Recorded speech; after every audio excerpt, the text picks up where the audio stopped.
자, 박창현 대표 나왔습니다. 어서 오세요. 네, 안녕하세요. 제가 상법이 쌍노무법인지 오늘 처음 알아가지고 들어오면서 한참 웃고 있었는데 맞습니다. 빨리 개정돼야 될 것 같아요. 네. 아, 참 어렵네. 참 당연한 거를 이게 얻는 것조차가 이렇게 힘들고 당연한 거를 이렇게 못 해주는 정치인들의 존재 의무가 왜 있는 건지 모르겠어. 네, 그러니까요. 금투세 폐지 관련돼서 촉포를 쐈는데 이게 오늘 대선 불확실성이 좀 묻히면서 이게 연속적으로 이어지지 못한 게 저는 오늘 시장 보면서 가장 아쉽더라고요. 그리고 어제 금투세 폐지하면서 시장에 촉포를 쐈잖아요. 3% 넘게 올라가는데 거래대금 막상 이제 코스닥 거래대금이 6조 원대밖에 터지지 않았다는 거, 이게 못내 좀 아쉽긴 하더라고요. 좀 이러한 부분이 저는 못내 그냥 대선 때문이다, 미 대선 끝나고 나면 다시 올라가겠지 하는 좀 희망사항, 희망회로를 좀 돌려보고 싶습니다. 네.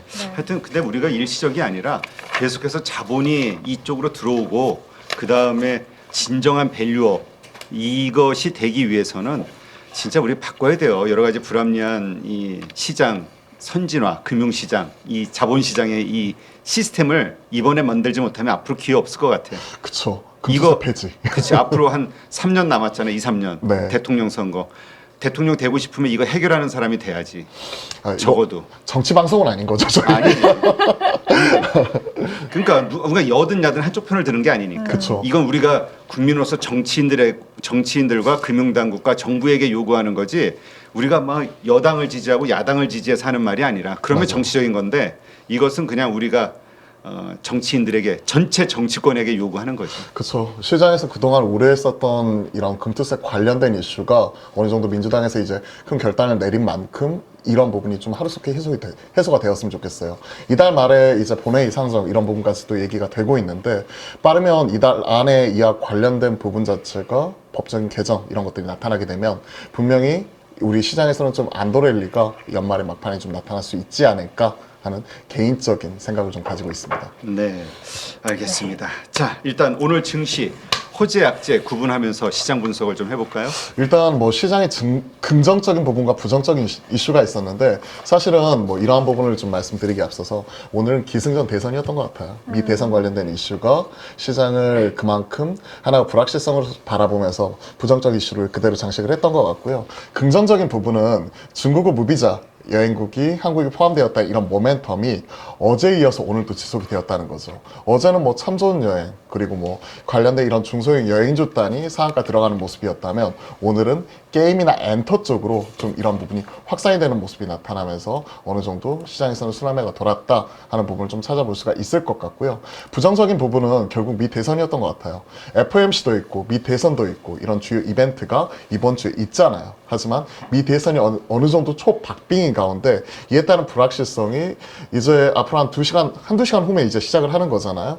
그와 관련돼서 시작을 하고 나서도 당장 내일 이맘때쯤 결과가 나오는 게 아니라 초박빙이기 때문에 내일이 아니라 내일 모레 그리고 글피까지도 좀 더 이어질 수 있다는 부분에서 금주까지는 시장이 계속해서 눈치를 봐야 된다. 이러한 부분이 시장에서 부정적 이슈가 되지 않았었나 이렇게 생각을 하고 있고요. 외인들이 재차 하루 만에 코스피 순매도 이런 부분이 개시했다는 부분이 우리가 좀 체크해 봐야 될 포인트인 것 같습니다. 결국 이거예요, 외인들. 시장에서는 외인들을 왜 이렇게 많이 팔까요? 한국 시장에 매력이 없는 거지. 그렇죠. 쉽게 안 팔리는 물건이지 우리가. 그렇죠. 많이 안 팔리는 물건이죠. 우리나라가 결국은 수출과 수입, 특히나 이제 수출로 먹고 사는 국가가 최근에는 반도체, 업황이 꺾인다, 자동차도 안 팔린다, 스마트폰도 안 팔린다. 조선 같은 경우에도 중국에 치이는 모습이 나타난다. 그러다 보니까 OECD 경기 선행지수 같은 경우도 어느 정도 이제 101, 그러니까 호황 국면을 유지는 하고 있지만 그 성장률, 증폭의 부분에서 좀 꺾이는 모습 자체가 지금 같이 나타나고 있고, 그리고 특히나 이제 가장 중요한 외인들은 우리 항공물 비중 자체를 계속해서 축소하는 가운데 외인들의 매도 공세가 계속 지속이 되고 있다는 부분, 이런 부분 같이 봐야 될 것 같아요. 특히 이제 어제는 금투세 관련돼서 외인들이 좀 돌아오겠거니라고 좀 희망회로를 돌릴 법도 한데 하루 만에 다시 한번 순매도세로 전환했다는 부분, 이런 것들이 순매도할 때는 화끈하게 팔면서 순매수는 좀 찔끔 들어오니까 개인적으로 이런 것들이 못내 아쉽더라고요. 근데 결국 뭐 어떡하겠어요. 우리가 매력 없는 물건 가지고 있으면서 왜 안 사? 왜 안 사? 고객을 원망할 수 없잖아요. 좀 이럴 땐 우리를 반성하면서 팔릴 상품을 만들어야지. 멱살이라도 잡고 야 빨리 사라고 하고 싶기는 한데 아니, 우리 고 선생께서는 가능할 것 같아요. 아니, 그러니까 제가 힘은 좋잖아요. 멱살 딱 잡고 흔들어 보고 싶기는 한데 우리 고 선생이 나보고 안 사 그러고 딱 잡으면 내가 살 겁니다. 이거 살 거야 말 거야 하면서 이제 얼마를 사시면 가면하면서. 만족하시겠습니까? 그렇죠. 딱 이거 같아요. 외인들 같은 경우에 제가 이제 숫자 이거 보여드린 이유가 결국 이렇습니다. 숫자로서 좀 말씀을 드려보고 싶어요. 외인들 같은 경우가 지난 한 달 동안에 삼성전자만 해가지고 한 달이 아니죠. 8월 23일 이후에 지금 한 2달 좀 넘는 기간 동안에 14조 원이 넘게 팔았어요. 즉 그러한 모습이 나타나면서 반도체 비중을 줄이고 있고 항공을 비중을 줄이고 있는데 결국 시장이 돌아서는 모습이 나타나려면 외인들이 다시 사줘야 되는데 그러한 모습은 결국 삼성전자 반도체를 통해서 확인할 수 있는 부분이고 지난 두어 달 동안에 14조 원 넘게 팔았으니까 최소한 판 거의 한 10분의 1이라도 되사주는 모습이 나타나주게 된다면 저는 어느 정도 시장이 단기 저점이라도 찍고 돌아서는 모습을 확인을 했다라고 말씀드릴 수 있을 것 같습니다. 그러한 모습이니까 결국 결자해지라고 거래소는 외인들이 좀 사줘야 될 것 같고요. 코스닥 같은 경우에는 지금 가장 문제가 되는 부분 자체가 우리가 항상 얘기를 하고 있는 거래대금이잖아요. 네. 거래대금 같은 경우가 지금 현 시점에서 오늘 같은 경우에도 이런 대선 불확실성으로 다시 한번 5조, 6조. 이게 어느 정도 레벨이냐면 제가 4조 이거 보면서 기함을 했거든요. 이거 4조. 이게 사실 시장에서 우리가 얘기하고 있는 2022년도에 금리가 인상을 하면서 대세 하락기 때 그때서야 보던 거래대금인데 지금 이러한 부분 계속 찍어주고 있단 말이죠. 그러면서 어제 기대했던 게 그래 금투세 관련된 실마리 막 풀렸어 하면서 지켜보고 있었는데 6조 2천억 찍어주고 있어요. 그러니까 결국은 코스피는 외인들이 많이 팔았던 삼성전자와 그리고 지수 관련되어서는 다시 한번 되사주는 모습인데 최소한 팔았던 부분은 10분의 1, 한 1조 4천억 이상은 되사줘야 된다. 그리고 코스닥은 5조, 6조가 아니라 최소한 시장의 화랑을 띠려면 한 8조 이상 계속 찍어줘야 돼요. 그리고 어느 정도 상승장에 들어서 가지고 시장의 주도 섹터가 나와서 끌고 가는 모습을 나오려면 10조 이상은 꾸준히 찍어줘야 됩니다. 즉 올해 1분기에 시장이 화랑을 띄었었을 때 그때 거래대금이 얼마였냐면 코스닥 기준으로 대략 보시면 아시겠지만 대략 한 10조, 13조, 14조 막 이랬거든요. 네. 그러한 흐름하고 지금 뭐 아까 4조, 5조 이거하고 비교를 해보시면 그만큼 온도차를 우리가 느낄 수가 있는 거죠. 즉 숫자를 확인하고 우리가 시장은 어느 정도 되돌림 이런 부분을 좀 확인해 볼 수가 있을 것 같아요. 네. 그러면은 오늘 우리 시장에서 좀 특징적으로 보셨던 섹터나 종목이 있으실까요? 오늘 앞서 이제 좀 긍정적인 부분에서 우리가 체크를 했었던 부분인데 일단 중국 관련된 부분입니다. 중국 관련돼서는 사실 테마로밖에 생각할 수밖에 없을 것 같아요. 기대하지도 않았는데 무비자 입국이 좀 가능하게 내년 말까지 풀어주었다. 그러한 모습이 시장에서는 좀 이런 그 위축된 수급 안에서 하나의 중요한 모멘텀과 테마로서 역할을 했다고 보고 있고요. 어제는 여행주가 반응이 나왔었다면 오늘은 그 순환매가 나타나면서 게임이나 엔터 쪽 이런 부분을 같이 튀는 모습이 포착이 되었었기 때문에 오늘은 사실 기승전 대선 관련된 이슈가 시장을 잠식을 했었지만 하나의 섹터로서 보게 된다면 이런 엔터 쪽 그리고 게임 뭐 이런 쪽이 하나의 시장의 특징적인 섹터가 아니었나 이렇게 생각을 하고 있습니다. 뭐 디올 같은 경우가 최근에 뭐 텐센트와 손잡고 중국 시장 진출 뭐 이런 얘기도 하고 있지만 크게 봐서는 오늘은 뭐 하이브나 JYP 엔터나 YG 엔터 뭐 이러한 종목들 같은 경우가 같이 움직이는 모습이 시장에서 같이 포착이 되었고요. 시장에서는 주가로서 이런 모습이 두드러지게 지금 나타났었죠. 뭐 하이브가 모처럼 20만 원대 넘어서는 모습이 재차 나타나면서 좋은 흐름과 함께 4분기 실적에 대한 기대감 이런 부분을 좀 키워놓고 있는 모습이 있고요. 3분기 오히려 시장에서는 쇼크가 나왔음에도 불구하고 불확실성 해소로 보고 악재에 올라가는 모습이 나오더라고요. 그러한 모습을 보이면서 저는 이게 상당히 좀 눈에 띄었다라고 좀 말씀드려볼 수가 있을 것 같습니다. 네. 근데 이게 중국 관련해서 오늘도 사실 중국 내부적으로 부양 관련한 내용도 굉장히 많이 나왔었잖아요. 오늘 네. 나왔던 건 뭐 지방 정부에서 부채 한도를 상향한다. 네. 뭐 이런 얘기도 나왔었는데 이거를 국내 증시에는 악재다 이렇게 보시는 분들도 계시더라고요. 어떻게 보세요? 중국에서는 지금 나타나고 있는 중국의 경기 부양책 자체는 계속해서 진행이 되고 있어요. 지금 뭐 저희들 관련되어서도 그와 관련된 정책 이런 것들을 부양책을 내놓고 있고 지방 정부 관련돼서도 이와 관련된 내용 자체는 꾸준히 나오고 있는데 결국 이거 같아요. 정부에서 부양책을 내놓는다고 하더라도 중국 경기의 방향성 자체를 되돌릴 수가 있을 것인가에 대해서는 의구심이 찍힐 수밖에 없는 부분이죠. 그에 따른 기대감이 가장 크게 있었던 부분 자체가 사실 국경제를 앞두고 9월 달에 그와 관련된 내용 자체가 있어 왔고 10월 달에도 관련된 이런 부양책 이런 것들이 이례적으로 중국을 상대 이런 금융기관 수장들이 만나가지고 관련된 LPR 금리 인하부터 시작을 해가지고 유동성 관련된 대책이 나왔음에도 불구하고 오히려 시장 반응은 이거밖에 안 돼라고 하면서 오히려 시장 반대로 해석을 했다는 말이죠. 그런 것들을 생각을 해놓고 본다면 현 시점에서 지금 나타나고 있는 중국 뭐 부양책이나 중국 관련된 이런 주요 종목들의 연속성은 사실은 시장에서는 그렇게 높게 보고 있지는 않은 것 같아요. 그렇게 보면 어제같이 중국 무비자 관련된 내용 그리고 중국에서 관련된 부양책 얘기가 나와서 올라가는 모습이 나타나게 되면 사람들은 오히려 팔고 싶은 심리가 상당히 강하겠죠. 어제 올라왔었던 여행지 보시면 오늘 모두 투어 같은 경우도 9% 넘게 급락을 해버렸는데 이게 이틀을 채 못 가는 모습이 나오고 있잖아요. 최근에 나타나고 있는 중국 소비주와 리오프닝 관련된 현주소가 지금 이렇지 않나 이렇게 생각을 하고 있습니다. 그리고 우리 숫자가 있잖아요, 인구. 중국이 이쪽으로 온다 그러면 아마 좀 그게 엄청 좀 강했을 텐데. 그래서 어제 여행주가 참좋은 여행이나 그리고 뭐 이제 뭐 그 이런 중소형 여행사들 있잖아요. 레드캡 투어 뭐 이런 친구들 같은 경우는 상한가까지 올라갔었잖아요. 근데 그게 소위 말하는 약발이라고 하죠. 약발이 오래가지 못하더라고요. 그러니까 그러다가 괜히 또 들어간 분들만 또 기대감 크게 가졌던 분들만 고점에서 물리는 또 이런 일이 반복이 되는 것 같은데 네. 하여튼 조심해야 될 것 같아요. 네, 그, 이쪽은 좀 주의할 필요가 네, 있을 것 같아요. 호재의 크기를 잘 가늠해 보는 것도 중요하고. 자, 그렇다면 그 외에는 없어요? 일단 오늘 시장 보면 약간 좀 무기력해 보이는 뭐 대선 시작이 되니까 일단 불확실성 해소가 될 때까지는 좀 관망 자세인 것 같긴 한데 네. 어떻습니까? 어제 좀 폭발적으로 좋았던 것 중에 하나가 이제 2차 전지였는데 오늘은 좀 약했죠. 시장에서는 결국 그거 같아요. 우리가 사실 어제는 기승전 금투세였거든요. 뭐 이재명 대표가 그와 관련된 이제 발언이 속보치로 나올 때마다 시장 같은 경우는 급등락이 나타나다가 결국은 전략 후강 형태로 한 3% 넘게 급등하는 모습이 나타났었고 거래대금 같은 경우가 이제 추포로서면서 솔직히 말씀드리면 저는 최소한 8조 이상은 찍어줄 거라고 생각을 했어요.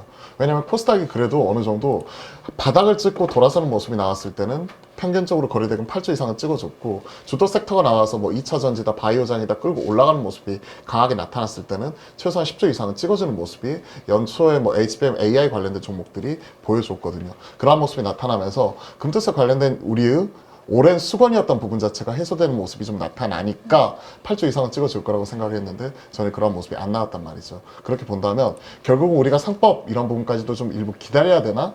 뭐 이런 좀 의구심을 가질 수밖에 없는 부분이고 그보다 앞서서 이런 금투세 관련된 이슈보다도 지금은 미 대선과 그리고 FOMC 넘어야 될 산 이런 것들 때문에 아직까지는 섣불리 지금 뭔가 사거나 팔거나 하기보다는 눈치 보기 양상이 계속 지속되고 있는 것 같습니다. 사실 FOMC가 이번 주 목요일 날 있잖아요. 우리나라 시간으로 목요일 새벽에 이와 관련된 결과가 나오게 되는데 사실 지금 CM 패드와치에서는 동결에 대한 확률이 2% 그리고 지금 현재 25bp 인하 확률 자체가 98%로 사실 이에 따른 관심도 자체는 상당히 없어요. 과연 대선 결과가 초박빙인 결과가 해리스든 트럼프든 누구든 돼야 될 것 같은데 결과가 언제 나올 것인가 그 시점이 제일 중요한 것 같아요. 또 끝나고 나서 트럼프가 만약에 졌을 때 승복을 할 것이냐 네. 가장 민주주의의 가장 기본이 되는 거를 미국이라는 나라에서 우리가 고민을 해야 된다는 게 참 웃기긴 한데 그쵸. 우리가 그동안에 한 달 동안의 내용을 복기를 해보면 제가 필드 플레이어거든요.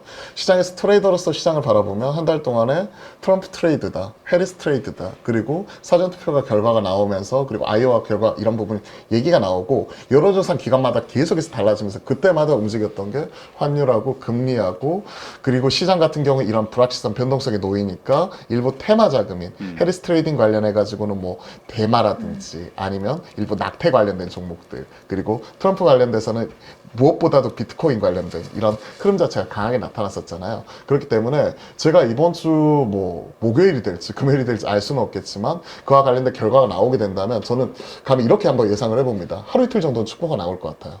근데 과연 다음 주 이맘때쯤 해리스 트레이딩, 트럼프 트레이딩 관련된 얘기가 나오면서 그와 관련된 정책적 수혜주가 시장을 계속해서 끌어갈 것인가에 대해서는 저는 거기에 대해서는 좀 뭐랄까요 퀘스천 마크가 달려요. 우리 한국장에서 가장 잘 통하는 말 있잖아요. 뉴스 소멸, 모멘텀 소멸, 모멘텀 소멸 셀온 뉴스. 셀온 뉴스가 이제 선반영. 네, 기적을 다녀 선반영 말씀해 주셨네요. 자, 하여튼 참 이러한 불확실성 이것 때문에 이제 다 머뭇머뭇거리는 거죠. 우리도 네. 그렇고 다. 자, 내일장 그렇다면 우리 체크 포인트 뭘 봐야 될까요? 일단 대선 기간 중이긴 한데. 네네 그런 것 같습니다. 이제 내일 정도 되면 이제 출구조사 결과 이런 부분 같은 경우 계속 얘기 나오면서 어느 정도 예측이 계속 나오는 것 같아요. 사실 ABC 뉴스 통계 전문 사이트 538 공신력을 갖췄다고 하는 기관에서도 보면 지금 시뮬레이션 결과 트럼프와 지금 해리스 간의 격차가 지금 50.4 대 49.4 완전 촉각빙이거든요. 그러한 가운데 내일도 이와 관련돼서 이제 불확실성 이런 부분을 바라보고 눈치 보기 양상이 계속해서 나타날 것 같은데 개인적으로 이제 이번 주 하나의 또 모멘텀 역할을 하고 있는 중국 관련된 이런 소비주에 대한 다른 수렴회가 나타날 것인지 여부 이런 부분 좀 같이 봐야 될 것 같고요. 그리고 이제 당장 바로 결정되지는 않겠지만 누가 우세한지에 따라서 관련된 이런 가상자산 관련주 예를 들어서 우리기술투자라든지 뭐 하나투자증권 이와 관련된 종목이라든지 해리스 관련해서는 뭐 낙태 명문제약이라든지 관련 이런 주요 종목들이 장중에 또 어떻게 움직이는지 이런 부분을 보는 게 우선이 돼야 될 것 같습니다. 그리고 금투세 관련돼서 말씀 주셨던 뭐 2차 전지나 바이오 뭐 이런 종목들 같은 경우도 같이 올라오는 모습이 나타났는데 이런 쪽이 대선 이후에도 연속적으로 올라갈지를 이번 주뿐만이 아니라 다음 주까지도 우리가 계속해서 체크를 해봐야 될 것 같습니다. 사실 시장에서 투자 전략 이런 것들 세울 때 누가 될지 모르겠어. 그러면 누가 되더라도 좋은 게 사실은 바이오 그리고 같이 얘기를 하고 있는 뭐 방산 쪽이거든요. 물론 방산은 트럼프가 당선이 되게 되면 나 우크라이나 전쟁 이거 러시아 전쟁 하루 만에 끝낼 거야 라고 얘기를 하지만 그걸 고지고대로 믿는 사람이 어디 있겠어요. 그쵸. 근데 실적에 대한 부분이라든지 그리고 또 이게 끝나고 나면 당장 있을 게 또 MSCI 리밸런싱 이런 것들도 있지만 또 폴란드 2-1차 계약에 대한 부분 이런 부분이 11월 11일이 폴란드 독립 기념일이기 때문에 이때 전후해서 있지 않을까 하는 기대감 자체가 있거든요. 그렇게 본다면 오히려 방산 쪽이랑 그리고 이와 관련된 또 바이오 쪽 이런 부분을 주목을 해봐야 될 것 같습니다. 방산 쪽에서는 전 개인적으로 탑픽을 현대 로템을 봐요. 현대 로템이 지금 많이 올라오긴 했지만 방산주 안에서 가장 쌉니다. 왜냐면 포드 PER 기준으로 지금 보면 대략 한 16배 정도에서 움직이고 있는데 PER라고 할 수 있는 글로벌 평균 그러니까 로키드 마틴이나 레이션 이런 친구들이 지금 한 23배 전후에서 움직이고 있고요. 그리고 하나 에어로스페이스 이 친구 같은 경우가 포드 PER 기준으로 지금 25배라면 지금 16배에서 움직이고 있는 현대 로템 같은 경우는 한 20배까지 올라갈 수 있는 여지가 있지 않을까 싶어서 많이 오르기도 했지만 그럼에도 불구하고 최근에 좀 이렇게 불확실성으로 인해서 조정이 나왔던 현대 로템 같은 경우에는 기존의 고점이 68,000원 이 돌파에 대한 시도가 만약에 트럼프가 당선이 되든 해리스가 당선이 되든 11월 11일 전후 이런 수주 모멘텀과 함께 한 번은 이루어질 수 있을 거라고 보고 있고요. 그리고 결국은 뭐 바이오 쪽 하게 되면 구간이 명관인 것 같아요. 사실 뭐 알테오젠이나 리가켄 바이오나 변동성 큰 친구들도 있지만 실적에 대한 연속성 이런 것들을 생각을 하게 되면 삼성 바이오로직스라고 생각을 합니다. 물론 지금 박스권으로서 기강 횡보하는 모습이 나타나고 있지만 실적에 대한 이런 방향성 자체가 제일 명확한 게 바로 이 종목이에요. 보시면 아시겠지만 지금 보시면 실적이 1조 1000억에서 지금 탑라인 자체가 3조 6천억까지 성장하는 가운데 영업이익단이 2,900억에서 1조 1000억 올해의 추정치 자체는 대략 1조 4천억에 달할 것으로 보고 있거든요. 그러면 약 3, 4년 전 대비해서 3천억에서 1조 4천억까지 커지는 부분 그리고 지금 이제 4공장 돌리고 있는 상황에서 내년 5공장 들어가는 모습이 나오고 있고 8공장까지를 지금 계획을 하고 있는 부분이기 때문에 삼성의 초격차는 아쉽게도 삼성전자보다는 지금은 삼성 바이오로직스가 아닐까. 그러면 대선에 대한 불확실성이든 그리고 누가 되든 뭐 사실 수혜를 볼 수 있는 바이오와 방산의 대표적인 종목이라고 하면 결국은 삼성 바이오로직스와 현대 로템이 되지 않을까. 저는 그렇게 생각을 하고 있습니다. 근데 현대로템 말씀하셔서 궁금한 게 그 현대로템 얘기하는 것 중에 이번에 그 MSCI 편입 가능성이 제일 높다고 얘기를 하잖아요. 맞아요. 근데 이게 좀 악몽이 있으신 것 같아요. 많은 분들이 LS 일렉트릭도 편입되고 나서부터 주가가 꺾이기 시작을 했잖아요. 항상 그랬어요. 네, 그래서 현대로템도 비슷하게 흘러가는 거 아니냐 이거 걱정하시는 분들 많은데 어떻게 생각하세요? 사실 이와 관련돼서 MSCI 같은 경우에는 KB에서 지난주에 리포트가 나왔는데 이번에 편입 확률 자체를 대략 한 90% 정도로 보고 있고 나머지 다른 LI 넥선 같은 경우 한 10% 확률로 들어갈 수 있다라고 얘기를 하더라고요. 그러면서 이제 최근에 이러한 기대감 자체를 반영을 했고 실적에 대한 부분을 반영을 하면서 실적도 한 21% 정도 컨센을 비트하는 모습이 나타났거든요. 올라왔는데 그럼에도 불구하고 이에 따른 불확실성이 같이 나온 거죠. 기대감에 사서 기대감이 실망감으로 바뀌기 전에 미리 파는 형태가 이번에도 그대로 되풀이 되었던 것 같습니다. 다만 11월 6일 날 MSCI 분기 관련된 리뷰가 있고요. 우리나라 시각으로는 11월 7일 새벽이 되겠죠. 그러한 모습이 앞서 그 트럼프 대선과 관련된 불확실성 해소 측면과 같이 맞닿아 있다는 측면과 두 번째는 이러한 부분으로 인해서 불확실성이 미리 빠지는 모습이 나타났다면 오히려 올해 말까지 저는 11월 11일이 중요하다고 보는데 올해 말까지 폴란드 관련된 KT 전차 180대 2-1차 계약 관련된 모멘텀으로서 그대로 이어질 수가 있는 부분이 있기 때문에 오히려 이렇게 흔들릴 때 좀 다 나갈 수 있지 않을까 하는 그런 측면에서 현대 로템을 좀 말씀을 드려봤습니다. 근데 지금 뭐 지정학적 리스크 여러 곳에서 벌어지고 있기는 합니다만 대선 이후에 네. 그것들이 좀 마무리되지 않겠냐, 그러니까 트럼프가 됐을 경우에 마무리가 좀 되지 않겠냐라는 기대감도 좀 있긴 하단 말이죠. 제가 여기서 질문 하나 더 드려보고 싶어요. 과연 마무리 될까요? 트럼프는 아니 일반인은 안 되는데 트럼프가 정말로 그렇게 마음을 먹고 얘기한다면 트럼프는 될 수도 있을 것 같다는 느낌이 약간 들기도 해. 근데 저는 그렇게 생각을 했어요. 최근에 트럼프가 되면 러시아 전쟁을 뭐 하루 만에 끝나겠다. 나는 푸틴하고 친해, 스트롱맨 하면서 이렇게 서로 간에 크로스하기도 했었잖아요. 근데 최근에 푸틴은 해리스 쪽 손 들어주는 모습이 나타났었고 트럼프가 영리한 장사꾼인데 비즈니스맨이잖아요. 그런 측면에서 지금 이런 지정학적 리스크를 이용해가지고 미국이 첨단 무기 자체를 계속해서 수출을 하고 국방비 경쟁을 계속해서 이제 부추기고 있는 상황에서 하루 만에 이런 전쟁을 끝낼 수 있을까? 단기간에 끝낼 수 있을까에 대해서는 솔직히 말씀드리면 저는 아닌 것 같아요. 오히려 이와 관련돼서 이걸 끝낸대 해서 방산주가 빠지게 되면 저는 오히려 방산주를 사야 될 것 같습니다. 확실하게 수출주로서 재평가되고 있는 게 이런 방산주고 관련된 수주 잔고가 이미 2027년, 28년까지는 좀 채워놓고 있는 상황이라서 피크 아웃에 대한 우려감 자체는 있지만 최근에 올라와 있는 환율과 그리고 나타나고 있는 수주에 대한 모멘텀 이런 것들을 생각을 해놓고 본다면 중소형 방산주, 빅텍, 휴니티, 스페코, 퍼스텍 이런 중소형 방산주는 모르겠지만 이런 대형 방산주 같은 경우는 오히려 기회가 되지 않을까 생각을 해요. 자 그렇다면 이제 이러한 불확실성이 가득해 있는 지금 시점에서 좀 앞으로의 증시 흐름을 예상을 해본다면 시나리오를 좀 만들어 볼 수 있겠죠? 네, 제가 시나리오 한번 감히 말씀을 드린다면 이게 초박빙이라면 결국은 목요일 금요일 지날 때쯤이나 되어서 어느 정도 결과가 나오지 않을까. 그러면 이런 결과가 어느 정도 나올 때 관련된 트럼프와 해리스 관련된 그 수포가 나올 것 같아요. 하루 이틀 정도.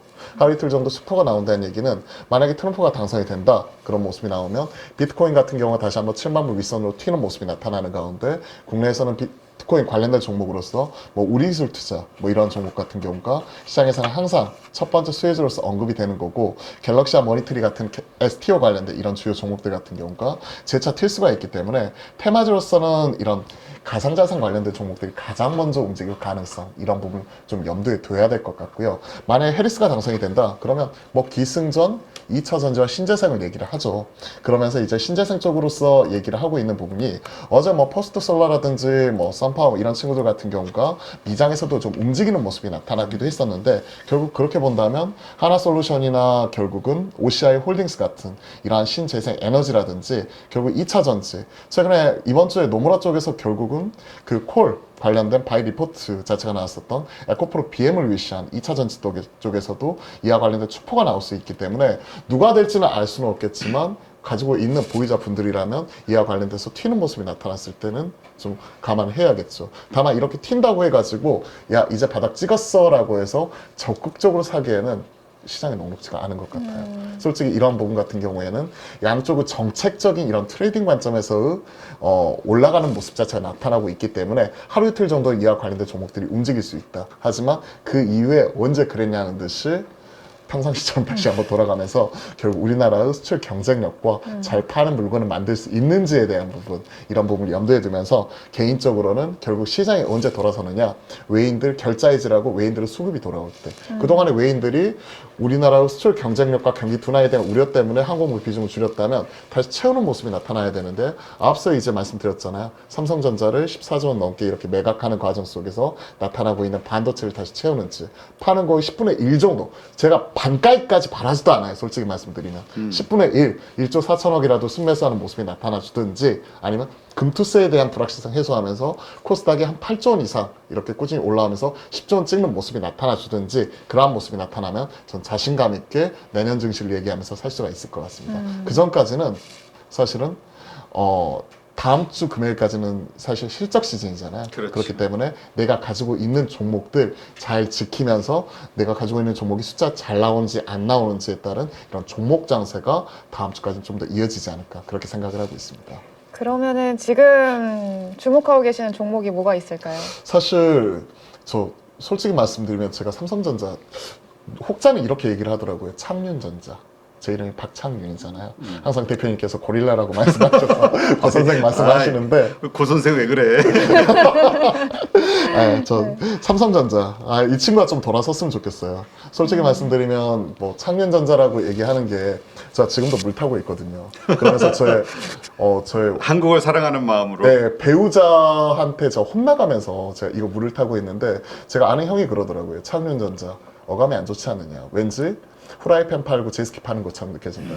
네가 팔아야 악성 매물이 털리는 거고 한국 증시가 살아나고 삼성전자가 살아나니까 네가 제발 팔아라 얘기를 하는데 제가 주목하는 종목은 결국은 결자 해지라고 아까 외인의 수급 이런 것들도 말씀드렸잖아요. 삼성전자가 언제 턴하는지 이런 부분 좀 체크를 하면서 사실 올라갈 수 있는 종목으로서는 앞서 현대로템이나 그리고 앞서 말씀드렸던 삼성바이오로직스 이런 것들 말씀드렸다면 제 마음속에는 제발 삼성전자가 제발 외인들이 사주면서 올라가 주십사라고 솔직히 지금 기도하고 있습니다.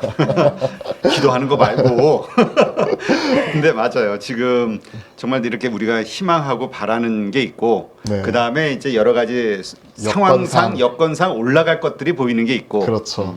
근데 그 올라갈 것들을 사자니 이미 내가 여기 물려 있고. 그렇죠. 이걸 물려 있는 걸 처리하고 손절하고 저기를 가자니 내가 들어간 시간과 노력이 아깝고. 그때는 제가 꼭 말씀드리겠습니다. 손절할 창륜전자 제가 손절을 하게 되면 악성매물 털리고 삼성전자 이제부터는 가볍게 날아갈 수가 있으니까 악성매물 털리는 관점에서는 제가 손절할 때 꼭 보고 드리고 손절하겠습니다. 근데 아쉽게도 제가 죄송한데 어제하고 오늘 물 탔어요. 아유 죄송합니다.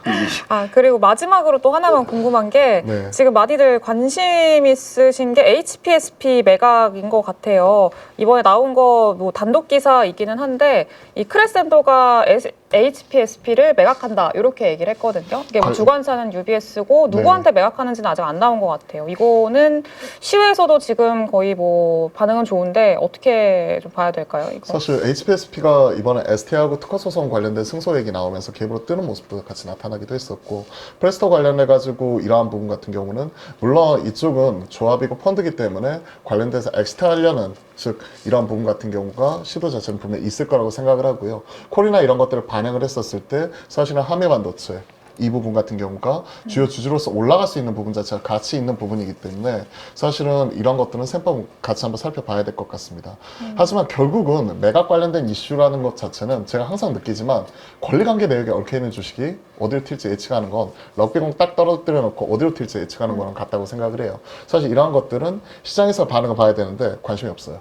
솔직히 말씀드리면 HPSP가 제일 핫할 때 그러니까 HBM과 한미반도체와 AI가 지금 시장 주도 섹터로서 올라갈 때 이런 모습이 나야 되는데 아쉽게도 한미반도체도 그렇고요.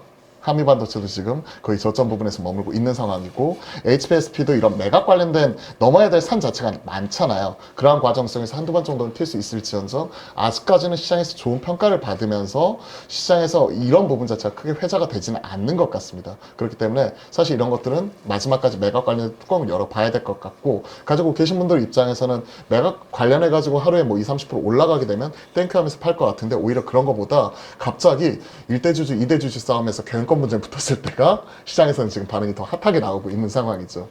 제가 항상 최근에 고려인 보면서 느꼈던 게 앞서 이제 뭐 고래 싸움에 새우등 터지는 것만 많이 보다가 몇 년 만에 고래 싸움에 새우가 춤추는 거 거의 오랜만 몇 년 만에 처음 본 것 같거든요. 이게 매각이 아니면 경영권 분쟁이었으면 어땠을까라는 생각을 한번 해봅니다. 네, 알겠습니다. 자, 오늘 찐시황은 여기까지 하도록 하고요. 수고하신 박창윤 대표 고맙습니다. 네, 감사합니다.